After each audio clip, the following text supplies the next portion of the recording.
And now joining us is Democratic Congressman Greg Landsman of Ohio. He says his name was in the notes of the suspected Minnesota shooter.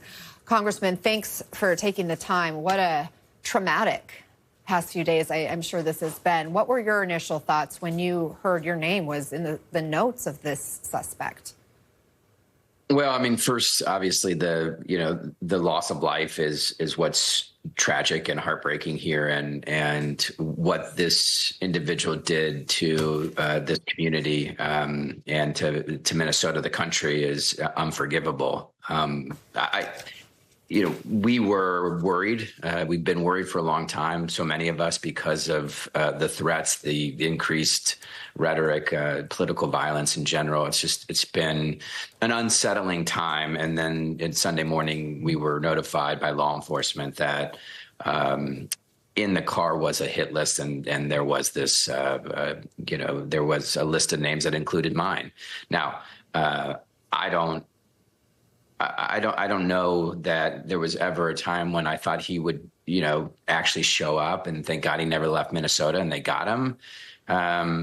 But you don't know. I mean, they didn't have eyes on the guy for 48 hours. And so, it's unsettling. It's unfortunate, and it was scary.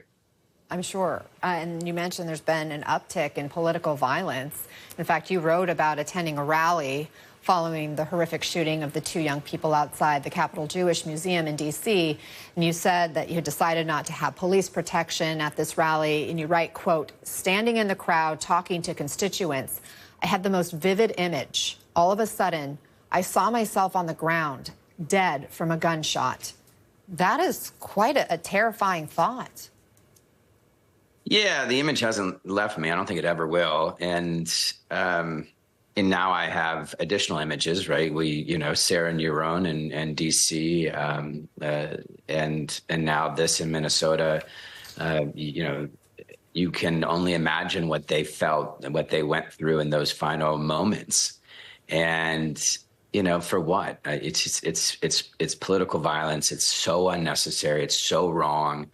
It's been fueled by horrible rhetoric in general. I'm not going to say that this is one side or the other. This is just extremism, and it's got to be denounced. And then we've got to clean up our own rhetoric. We've got to clean up these social media sites. I hope the president takes this seriously, more seriously than I've seen so far, and grabs all the CEOs of these major social media companies and says, "Look, we're gonna clean up your sites because we're not going to do this anymore."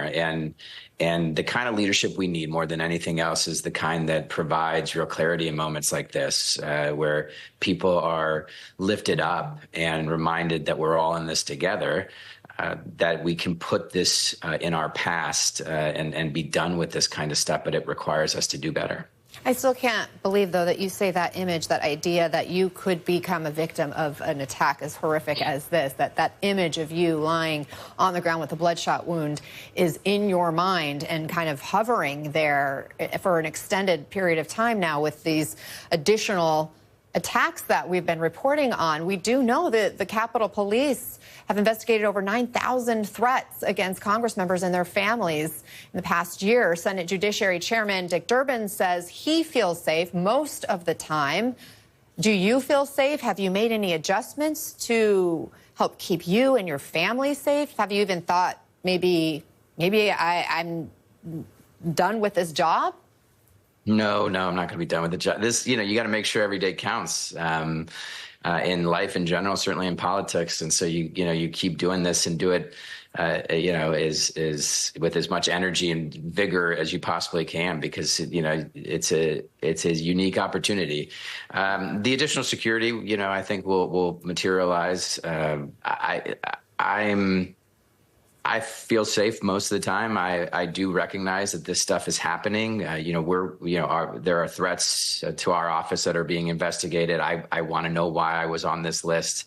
If I was on the list in the car, that's what we were told.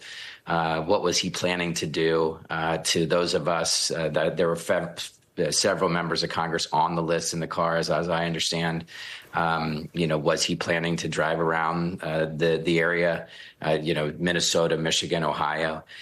But I think everything comes with risk, and yes, this has gotten worse, but I want to be part of making it better, so I'm going to stick around. I mean, I know you talk about people coming together, and maybe a tragedy like this helps bring people together.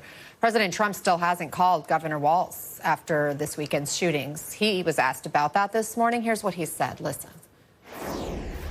I don't really call him. He appointed this guy to a position. I think the governor of Minnesota is so whacked out. I'm not calling him. Why would I call him? I could call him and say, hi, how you doing? The guy doesn't have a clue. He's a mess.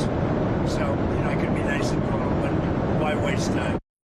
I know it was hard to hear, and we did have the captions, but I'm not sure if you saw. I mean, he called the governor whacked out. He said the guy doesn't have a clue, that he's a mess, that he wasn't planning to call him, that it would be a waste of time. What's your reaction?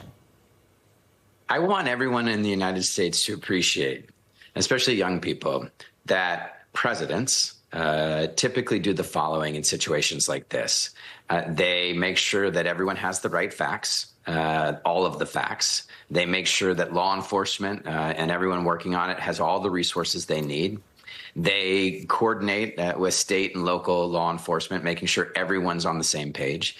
And they provide moral leadership so that we can get through a moment like this together. That's what presidents do. That's what he should do. What about what we're seeing from some of your colleagues, particularly Senator Mike Lee in the Senate? I mean, it was hours after this shooting. He puts out several social media posts about the shooting, including, quote, nightmare on Wall Street, an apparent dig against Minnesota Governor Tim Walz. He also wrote, this is what happens when Marxists don't get their way, showing the surveillance photo of the suspect. Senator Tina Smith of Minnesota says she actually confronted Lee about these posts. Take a listen. I wanted him to know how much pain that caused me and the other people in my state, and I think around the country, who think that this was a brutal attack. I don't know whether Senator Lee thought fully through what it was. You'd have to ask him.